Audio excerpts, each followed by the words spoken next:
Hi hello welcome back. ഇന്നത്തെ video നമ്മളൊരു simple ഗൗണിൻ്റെ cutting and stitching ആണ്. ഇത് നമുക്കിപ്പോൾ റീസെൻ്റായിട്ട് നമ്മൾ ചെയ്തിട്ടുള്ള ഒരു വർക്കായിരുന്നു. അപ്പോൾ ഇതിൻ്റെ ഗൗൺ വരുന്നത് അംബ്രല്ല കട്ടിങ് ആണ്. അംബ്രല്ല കട്ടിങ് എന്ന് വെച്ചാൽ യോക്ക് സെപ്പറേറ്റ് ചെയ്യാതെ നമ്മുടെ ഷോൾഡർ മുതൽ തന്നെ നമ്മളിതുപോലെ ക്രോസ് ആയിട്ട് ഫോൾഡ് ചെയ്തിട്ട് അത്രയും ഫ്ലെയർ കിട്ടാൻ വേണ്ടിയിട്ട് അങ്ങനെയാണ് നമ്മൾ ഈ ഒരു ഗൗൺ ചെയ്തിട്ടുള്ളത്. അപ്പോൾ ഇതിപ്പോൾ ലൈനിങ് ആണ്. ലൈനിങ് ഇപ്പോൾ ഞാൻ ഇതുപോലെ ക്രോസ് ഫോൾഡ് ചെയ്ത് ഇട്ടിട്ടുണ്ട്. ക്രോസ് ഫോൾഡ് ചെയ്യാന്ന് വെച്ചാൽ അറിയാലോ, നമ്മൾ അംബ്രല്ല സ്കേർട്ടിനൊക്കെ ചെയ്യുന്ന പോലെ ക്രോസ് ഫോൾഡ് ചെയ്തിട്ടിട്ടുണ്ട്. എന്നിട്ട് നമ്മളവിടെ ഷോൾഡർ മാർക്ക് ചെയ്ത് കൊടുക്കുകയാണ്. ഇവിടെ നമ്മൾ ഷോൾഡർ വരുന്നത് 7.5 ഇഞ്ചാണ്. അപ്പോൾ 7.5 ഇഞ്ച് നമ്മളവിടെ മാർക്ക് ചെയ്ത് കൊടുക്കുന്നുണ്ട്. അതിനുശേഷം താഴോട്ട് നമുക്ക് ആം ഹോള് മാർക്ക് ചെയ്ത് കൊടുക്കാം. 8 ഇഞ്ച് മാർക്ക് ചെയ്ത് കൊടുക്കുന്നുണ്ട്. പിന്നെ നമ്മൾ ഈ ക്രോസ് ഫോൾഡ് ആയ കാരണം ഈ ലൈൻ വരുന്നത് കറക്റ്റായിട്ടൊന്ന് ശ്രദ്ധിക്കണം. അല്ലെങ്കിൽ ചിലപ്പോൾ കുറച്ചൊരു ചെരിവ് വന്നാൽ ഡിഫറൻസ് ഉണ്ടാവും മെഷർമെൻറ്റിൽ. അപ്പോൾ നമ്മൾ രണ്ട് സൈഡിലും സെയിം അല്ലേ നോക്കണം. അതിനുശേഷം നമ്മൾ ചെസ്റ്റ് ലൈൻ കൂടി ഒന്ന് വരച്ചെടുത്തിട്ടുണ്ട്. പിന്നെ നമുക്ക് വേണ്ടത് നമുക്ക് വേണ്ട ടോപ്പിൻ്റെ ആ ഗൗണിൻ്റെ ഫുൾ ലെങ്ത്താണ് വേണ്ടത്. ലൈൻ പോലെ എന്നാൽ നല്ല ഫ്ലെയർ ആയിട്ട് വേണമെന്ന് അവർ പറഞ്ഞിട്ടുണ്ടായിരുന്നു. അതുകൊണ്ടാണ് നമ്മളിപ്പോൾ ഈ അംബ്രല്ല കട്ടിങ്ങിൽ ഇത് ചെയ്യുന്നത്. അപ്പോൾ നമുക്ക് വേണ്ട ലെങ്ത്ത് നോക്കിയിട്ട് അത് നമുക്ക് തെറ്റിപ്പോകാതിരിക്കാനായിട്ട് നമ്മുടെ ആ ക്രോസ് ചെയ്തതിൻ്റെ അറ്റം വരെയാണ് നമ്മൾ ആ ഒരു മെഷർമെൻറ്റ് മാർക്ക് ചെയ്തിട്ടുള്ളത്. ഇനി നമുക്ക് സാധാരണ നമ്മൾ അംബ്രല്ല സ്കേർട്ടിനൊക്കെ ചെയ്യുന്ന പോലെ ഇതുപോലെ മാർക്ക് ചെയ്ത് കൊടുക്കുകയാണ് കംപ്ലീറ്റ് ആയിട്ട്. നമുക്ക് വേണ്ട ഒരു 50.5 ഇഞ്ചാണ് ഈ കുട്ടിയുടെ ലെങ്ത്ത് വരുന്നത്. അപ്പോൾ നമ്മൾ ലൈനിങ് അത്രയും ലെങ്ത്തിൽ എടുക്കില്ലല്ലോ. അപ്പോൾ നമുക്ക് വേണ്ട ആ ഒരു ലെങ്ത്തിൽ നമ്മളിപ്പോൾ ഇതുപോലെ ഒന്ന് മാർക്ക് ചെയ്ത് കൊടുക്കുന്നുണ്ട്. ഇപ്പം നമ്മൾ കംപ്ലീറ്റ് ആയിട്ട് മാർക്ക് ചെയ്തെടുത്തിട്ടുണ്ട്. ഇനി നമുക്ക് യോക്ക് ലെങ്ത് ആണ് മാർക്ക് ചെയ്യേണ്ടത്. അപ്പോൾ നമുക്ക് ഇവിടെ നമ്മുടെ യോക്ക് ലെങ്ത് ആയിട്ട് വരുന്നത് 14 ഇഞ്ചാണ്. അപ്പോൾ 14 ഇഞ്ചിൽ ഒരു ലൈൻ ഇതുപോലെ വരച്ചു കൊടുത്തിട്ടുണ്ട്. നമ്മുടെ വേസ്റ്റ് റൗണ്ട് മാർക്ക് ചെയ്ത് കൊടുക്കാനായിട്ടാണ്. പിന്നെ നമുക്ക് നമ്മുടെ വേസ്റ്റ് റൗണ്ട് മാർക്ക് ചെയ്ത് കൊടുക്കാം. വേസ്റ്റ് റൗണ്ട് ഇവിടെ വരുന്നത് 8 ഇഞ്ചാണ്. അപ്പോൾ ആ 8 ഇഞ്ചൊന്ന് മാർക്ക് ചെയ്ത് കൊടുത്തിട്ടുണ്ട്. ചെസ്റ്റ് റൗണ്ട് നമ്മളിവിടെ മാർക്ക് ചെയ്ത് കൊടുത്തിട്ടുണ്ടായിരുന്നില്ല. അപ്പോൾ മോളുടെ ചെസ്റ്റ് റൗണ്ട് വരുന്നത് 9 ഇഞ്ചാണ്. അപ്പോൾ 9 ഇഞ്ച് മാർക്ക് ചെയ്ത് കൊടുത്തിട്ടുണ്ട്. പിന്നെ നമ്മൾ ഒരു 1.5 ഇഞ്ച് സീം അലവൻസും കൂടി ഇട്ട് കൊടുത്തിട്ടുണ്ട്. താഴെ നമ്മൾ അതുപോലെ ഒരു 1.5 ഇഞ്ച് സീം അലവൻസ് ഇട്ട് കൊടുത്തിട്ട് ഇനി വേസ്റ്റ് റൗണ്ടിൻ്റെ അവിടെ വരെ നമുക്കൊന്ന് ഇങ്ങനെ ഒരു ലൈൻ വരച്ചു കൊടുക്കുക. ഇനി നമുക്ക് ആ ഒരു സീം അലവൻസിനുള്ള ആ ഒരു ലൈനും കൂടി വരച്ചു കൊടുത്തിട്ടുണ്ട്. പിന്നെ നമ്മളിവിടെ ആം ഹോൾ കുഴിച്ച് വരച്ചു കൊടുത്തിട്ടുണ്ടായിരുന്നില്ല. ആം ഹോളൊന്ന് മാർക്ക് ചെയ്ത് കൊടുത്തിട്ടുണ്ട്. അതിനുശേഷം നമുക്ക് വേസ്റ്റ് റൗണ്ടിൻ്റെ അവിടുന്ന് താഴോട്ട് എത്ര ഫ്ലെയർ ആണോ കിട്ടുന്നത് അത്രയും ഫ്ലെയർ നമ്മൾ വരച്ചു കൊടുക്കുകയാണ് അതുപോലെ. പിന്നെ ഇതിൽ നമുക്ക് ഹിപ്പ് റൗണ്ടോ അങ്ങനത്തെ ഒരു മെഷർമെൻറ്റ്സിൻ്റെ ആവശ്യമില്ല. താഴോട്ട് അങ്ങോട്ട് എത്ര ഫ്ലെയർ കിട്ടുന്നോ അത്രയും ഫ്ലെയറിലാണ് നമ്മളത് കട്ട് ചെയ്തെടുത്തിട്ടുള്ളത്. ഇതിപ്പോൾ ലൈനിങ്ങാണ് നമ്മൾ കട്ട് ചെയ്യുന്നത്. ഈ ഒരു മെഷർമെൻറ്റിൽ തന്നെയാണ് നമ്മൾ നമ്മുടെ മെയിൻ ക്ലോത്തും കട്ട് ചെയ്തെടുക്കുന്നത്. ഈ ഒരു സെയിം മെത്തേഡ് തന്നെയാണ്. കുറച്ച് ലെങ്ത്ത് മാത്രം ഒരു 1.5 ഇഞ്ച് അല്ലെങ്കിൽ ഒരു 2 ഇഞ്ച് എക്സ്ട്രാ ഇട്ട് കൊടുത്തിട്ടുണ്ട്, അത്രേ ഉള്ളൂ. അപ്പോൾ ഇനി ഇത് മാർക്ക് ചെയ്തതിന് ശേഷം നമുക്ക് നെക്ക് വിഡ്ത്ത് മാർക്ക് ചെയ്ത് കൊടുക്കാം. 3 ഇഞ്ചാണ് നമ്മൾ നെക്ക് വിഡ്ത്തായിട്ട് എടുത്തിട്ടുള്ളത്. പിന്നെ നമുക്കൊരു ഷോൾഡർ സ്ലോപ്പും കൂടി ഒന്ന് വരച്ചു കൊടുക്കാം. ഇത്രയും വരച്ച് കഴിഞ്ഞതിന് ശേഷം നമ്മൾ ഈ മാർക്ക് ചെയ്ത എല്ലാ പോയിൻറ്റ്സ് ഒന്ന് കട്ട് ചെയ്തെടുക്കുന്നുണ്ട്. ഇതുപോലെ അംബ്രല്ല ആയിട്ട് കട്ട് ചെയ്തുകൊണ്ട് തന്നെ ഈ ഫാബ്രിക് വിഡ്ത്ത് കുറവുള്ളതുകൊണ്ട് നമുക്ക് താഴെ ഇതുപോലെ ഒരു പീസ് ജോയിൻ ചെയ്ത് കൊടുക്കേണ്ടി വരും. അപ്പോൾ അതുകൂടി ജോയിൻ ചെയ്തെടുക്കുന്നുണ്ട്. കട്ട് ചെയ്തെടുത്തിട്ടുണ്ട്. ഇനിയിപ്പോൾ നമ്മൾ മെയിൻ ക്ലോത്തും ഇതേ ഒരു സെയിം മെഷർമെൻറ്റിൽ കട്ട് ചെയ്തെടുക്കുകയാണ്.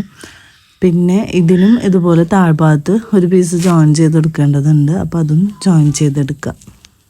60 ഇഞ്ച് വിട്ടുള്ള ഫാബ്രിക്കൊക്കെ ആണെങ്കിൽ നമുക്ക് തന്നെ ജോയിൻ ചെയ്തെടുക്കാതെ തന്നെ ഈ ഒരു ഗൗൺ ചെയ്തെടുക്കാൻ നല്ല ഈസി ആയിട്ട് ചെയ്തെടുക്കാൻ പറ്റും. നമ്മളിപ്പോൾ ഈ അബായൊക്കെ ഈ ഒരു ടൈപ്പിൽ കിട്ടാറുണ്ട്. അതൊക്കെ ഇങ്ങനെ ആണ് കട്ട് ചെയ്തെടുക്കുന്നത്.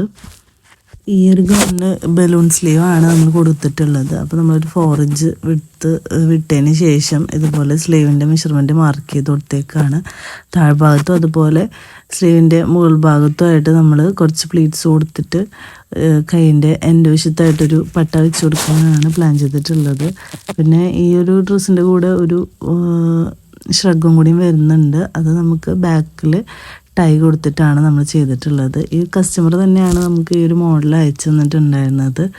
പിന്നെ എയർലൈനായിട്ട് മതി എന്നാണ് പറഞ്ഞത്. അപ്പോൾ ഞാനാണ് അവരുടെ അടുത്ത് ഫ്ലെയർ കിട്ടാൻ വേണ്ടിയിട്ട് ഇങ്ങനെ ചെയ്യായിരിക്കും നല്ലത് എന്ന് പറഞ്ഞ് നമ്മൾ ഈ ഒരു മോഡലാക്കിയതാണ്. അതുപോലെ നമുക്ക് അവർക്ക് ബാക്കിൽ മറ്റേ ഹുക്ക് മതി എന്നാണ് പറഞ്ഞിട്ടുണ്ടായിരുന്നത്. അപ്പോൾ നമ്മളത് ടൈ ചെയ്യാവുന്നതും കൂടി പറഞ്ഞ് അങ്ങനെ സെറ്റ് ചെയ്തെടുത്താണ്. നല്ലൊരു അടിപൊളി കസ്റ്റമറായിരുന്നു. സത്യം പറഞ്ഞാൽ ഈ ഒരു ഓർഡർ എന്ന് വെച്ചാൽ ഇതിനു മുന്നേ ഞാൻ ഇവരുടെ ഫാമിലിയിലൊരു ഫങ്ഷനാണ്.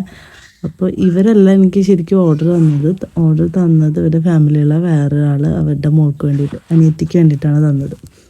അപ്പോൾ അനിയത്തിക്ക് വേണ്ടി ചെയ്തതിന് ശേഷം അവരിങ്ങനെ സംസാരിച്ചു, ഫാമിലിയിൽ അങ്ങോട്ടും ഇങ്ങോട്ടും സംസാരിക്കുമല്ലോ, അങ്ങനെ നമ്മുടെ അടുത്ത് തന്നു എന്ന് പറഞ്ഞപ്പോൾ ഇയാൾ എന്നെ കോണ്ടാക്ട് ചെയ്തതായിരുന്നു. ആൾ കോണ്ടാക്ട് ചെയ്തു, മോൾക്ക് വേണം എന്നാണ് പറഞ്ഞിട്ടുണ്ടായിരുന്നത്. സെയിം പോലെ രണ്ടുപേർക്കും സെയിം ആയിട്ട് കേപ്പ് ഷ്രഗിൻ്റെ ഒരു ഡ്രസ്സാണ് അവർ ഓർഡർ ചെയ്തിട്ടുണ്ടായിരുന്നത്. അപ്പോൾ പിന്നെ ഈ ആൾ എൻ്റെ അടുത്ത് പറഞ്ഞു അവർക്ക് കേപ്പ് ഷ്രഗ് വേണ്ട, ഈ ഒരു മോഡൽ മതി, മോള് കുറച്ച് തടി ഉണ്ടെന്നൊക്കെ പറഞ്ഞു. പക്ഷെ ഫോട്ടോ കണ്ടപ്പോൾ മോൾ ഇട്ടിട്ടുള്ള ഫോട്ടോ കിട്ടിയിട്ടുണ്ടായിരുന്നു, അതിൽ മോൾ അത്ര തടിയൊന്നും ഇല്ല കേട്ടോ. പിന്നെ കുഴപ്പമുണ്ടായില്ല. എന്തായാലും നമ്മൾ ഇതുപോലെ സെറ്റ് ചെയ്ത് കൊടുത്തു. ആകെ 2 ദിവസത്തിലാണ് നമ്മൾ ഈ ഒരു ഡ്രസ്സ് കംപ്ലീറ്റ് ചെയ്തത്. ഈ മോൾക്ക് മാത്രമായിരുന്നില്ല, നോക്കിയപ്പോൾ ആൾക്കും ഒരു ഡ്രസ്സ് വേണമെന്ന് പറഞ്ഞിട്ടുണ്ട്. ആ ഡ്രസ്സ് നമ്മൾ മുന്നേ നമുക്ക് റിട്ടേൺ ചെയ്തൊരു ഡ്രസ്സ് ഉണ്ടല്ലോ, കഴിഞ്ഞൊരു വീഡിയോയിൽ ഞാൻ പറഞ്ഞിട്ടുണ്ടായിരുന്നു, നമ്മുടെ കസ്റ്റമറിന് ഇഷ്ടപ്പെടാതെ റിട്ടേൺ ചെയ്ത ആ ഒരു മോഡലാണ് ആൾ പറഞ്ഞത്. പക്ഷേ അത്രയും പാനൽസ് ചെയ്യാനുള്ളൊരു ടൈമില്ലാത്തതുകൊണ്ട് പിന്നെ ആൾ പറഞ്ഞു അംബ്രല ആയിട്ട് ചെയ്താൽ മതി എന്ന് പറഞ്ഞിട്ട് അംബ്രല ഫുൾ ഗൗണാണ് ചെയ്തിട്ടുണ്ടായിരുന്നത്. അതും ആളുടെ റിവ്യൂ ഞാൻ ഇതിൻ്റെ ലാസ്റ്റ് കൊടുത്തേക്കാം. ആളും മോളും ഇട്ടിട്ടുള്ള ഫോട്ടോ നമുക്ക് അയച്ചിട്ടുണ്ടായിരുന്നു. ഇപ്പം നമ്മൾ തന്നിട്ടുള്ള മെഷർമെൻറ്റിലൊക്കെ ഈ ഒരു ഷ്രഗിൻ്റെ ആ ഒരു പീസ് മാർക്ക് ചെയ്തെടുത്തതിന് ശേഷം പിന്നെ നെക്ക് വിഡ്ത്ത് മാർക്ക് ചെയ്ത് കൊടുക്കുകയാണ്. 3 ഇഞ്ചാണ് നെക്ക് വിഡ്ത്തായിട്ട് മാർക്ക് ചെയ്ത് കൊടുത്തിട്ടുള്ളത്. ഫ്രണ്ട് നെക്ക് ലെങ്തായിട്ട് നമ്മൾ 5.5 ഇഞ്ചും കൂടി മാർക്ക് ചെയ്ത് കൊടുത്തിട്ട് ഇതുപോലെ കട്ട് ചെയ്തെടുക്കുകയാണ്. നോർമൽ നെക്ക് തന്നെയാണ് നമ്മളിതിൽ ചെയ്തിട്ടുള്ളത്. അപ്പോൾ അതുകൂടി കട്ട് ചെയ്തെടുക്കുക. ബാക്കിൽ നമ്മൾ ഓപ്പണാണ്, പിന്നെ നമ്മൾ ടൈ ആണ് ചെയ്ത് കൊടുക്കുന്നത്. അപ്പോൾ അതുകൂടെ ഇതിൽ ചെയ്ത് കൊടുക്കുന്നുണ്ട്. വളരെ സിമ്പിളായിട്ട് ചെയ്യാൻ പറ്റുന്നൊരു ഷ്രഗ് തന്നെയാണ് കേട്ടോ. അപ്പം അങ്ങനെ അതുപോലെ കട്ട് ചെയ്തെടുത്തിട്ടുണ്ട്. നമുക്ക് രണ്ടിൻ്റെയും ഷോൾഡർ തമ്മിലൊന്ന് ജോയിൻ ചെയ്യണം. അതുപോലെ നമുക്ക് വൺ സൈഡ് നമുക്ക് ആ ഒരു ലൂപ്പ് വെച്ച് കൊടുക്കേണ്ടതുണ്ട്. അപ്പോൾ അതും കൂടി ഒന്ന് വെച്ചെടുത്തിട്ട് വരാം. ഇത് നമ്മളെ കസ്റ്റമർ നമുക്ക് അയച്ചെന്ന പിക്കായിരുന്നു. ആളിതുപോലെ വരച്ചിട്ടൊക്കെ അയച്ചു തന്നു. അപ്പോൾ ഭാഗ്യത്തിന് ഈ ഒരു ഡിസൈനിൽ ഈ ഒരു നെറ്റിൻ്റെ ഫാബ്രിക്കിൽ ഇങ്ങനെ ഒരു പാറ്റേൺ ഉണ്ടായിരുന്നു. അപ്പോൾ നമ്മൾ അതേ ഒരു ഷേപ്പിലൊന്ന് കട്ട് ചെയ്തെടുത്തു. എന്നിട്ട് നമ്മളതിൻ്റെ നെക്കൊക്കെ ഫിനിഷ് ചെയ്തെടുത്തിട്ട് എടുക്കുകയാണ് ചെയ്തത്. സ്ലീവ് നമ്മളിതുപോലെ ചെയ്തെടുത്തിട്ടുണ്ട്. ബലൂൺ സ്ലീവാണ് ചെയ്തിട്ടുള്ളത്. അടിഭാഗത്ത് ഇതുപോലെ പട്ട വെച്ചിട്ട് സ്റ്റിച്ച് ചെയ്ത് കൊടുത്തിട്ടുണ്ട്. ഇനി നമ്മൾ നേരത്തെ പറഞ്ഞ പോലെ ഇതുപോലെ ലൂപ്പൊക്കെ സെറ്റ് ചെയ്തെടുത്തിട്ട് ഇതുപോലെ വെച്ചിട്ട് അതിൻ്റെ മുകളിൽ വെച്ചിട്ട് മറിച്ച് പതിച്ച് സ്റ്റിച്ച് ചെയ്ത് കൊടുക്കുകയാണ് ചെയ്തിട്ടുള്ളത്. ഈ ലൂപ്പ് ഉണ്ടാക്കാനുള്ള അല്ലെങ്കിൽ ഇതുപോലെ നമുക്ക് ത്രെഡ് ടൈ ചെയ്യാനുള്ള ആ ഒരു ത്രെഡ് മറിച്ചെടുക്കാനായിട്ടുള്ള ഒരു ടിപ്പ് എന്ന് വെച്ചാൽ നമുക്കിത് ക്രോസായിട്ട് കട്ട് ചെയ്തിട്ട് ഇതുപോലെ സ്റ്റിച്ച് ചെയ്ത് കൊടുക്കുകയാണെങ്കിൽ നമുക്കിത് മറിച്ചെടുക്കാൻ ഭയങ്കര സിമ്പിളായിട്ട്, എത്ര തിന്നായിട്ടുള്ള ലൂപ്പാണെങ്കിലും നമുക്കത് മറിച്ചെടുക്കാൻ ഭയങ്കര ഈസിയാണ്. അപ്പോൾ അതൊന്ന് എല്ലാവരും ട്രൈ ചെയ്ത് നോക്കാം കേട്ടോ. അപ്പോൾ ഇതുപോലെ സ്റ്റിച്ച് ചെയ്തെടുത്തിട്ടുണ്ട്. എന്നിട്ട് നമുക്ക് ഇതിലൂടെ ലൂപ്പും അതുപോലെ ത്രെഡൊക്കെ ഇട്ടിട്ട് ടൈ ചെയ്ത് കൊടുക്കുക, അത്രേ ഉള്ളൂ. ഡോറിയുടെ താഴ്ഭാഗത്തായിട്ട് നമ്മൾ ഇതുപോലെ ഒരു ഫ്ലവർ ഷേപ്പിൽ അങ്ങനെ കൊടുത്തിട്ടുണ്ടായിരുന്നു. അതുമ്പോൾ കുറച്ച് ബീഡ്സ് വെച്ചിട്ടൊന്ന് തുന്നിയെടുക്കുന്നുണ്ട് വെറുതെ അങ്ങനെ. ഇതാണ് നമ്മുടെ ഡ്രസ്സിൻ്റെ ഫൈനൽ ലുക്ക് വരുന്നത്. എല്ലാവർക്കും ഇഷ്ടമായിട്ടുണ്ടാവുമെന്ന് വിചാരിക്കുന്നു. പിന്നെ നമ്മൾ അടുത്ത ദിവസം ഷോപ്പിൽ പോയപ്പോൾ ഒരു സബ്സ്ക്രൈബറിനെ കണ്ടിട്ടുണ്ടായിരുന്നു. എൻ്റെ ഫേസ് അറിയില്ലെങ്കിലും ആളെൻ്റെ അനിയത്തിനെ വെച്ച് തന്നെ കണ്ടുപിടിച്ചു. എന്തായാലും വന്ന് സംസാരിച്ചു, നല്ല സന്തോഷമായി. ആളുടെ പേര് ചോദിക്കാനായിട്ട് വിട്ടുപോയി. വീഡിയോ കാണുന്നുണ്ടെങ്കിൽ ഒന്ന് കമൻറ്റ് ചെയ്യണേ. നമ്മുടെ വീഡിയോ കണ്ടിട്ട് ഇൻസ്പയർഡ് ആയിട്ട് ക്ലോത്ത് എടുക്കാൻ വന്നതാണ്, സ്റ്റിച്ച് ചെയ്യാമെന്ന് പറഞ്ഞത്. ഭയങ്കര സന്തോഷം. നമ്മുടെ കസ്റ്റമറിൻ്റെ അങ്ങനെ ഡ്രസ്സൊക്കെ എല്ലാം അടിപൊളിയായത്. എനിക്ക് ഭയങ്കരമായിട്ട് ഇഷ്ടപ്പെട്ടു. ഭയങ്കര കംഫർട്ടബിളാണ്.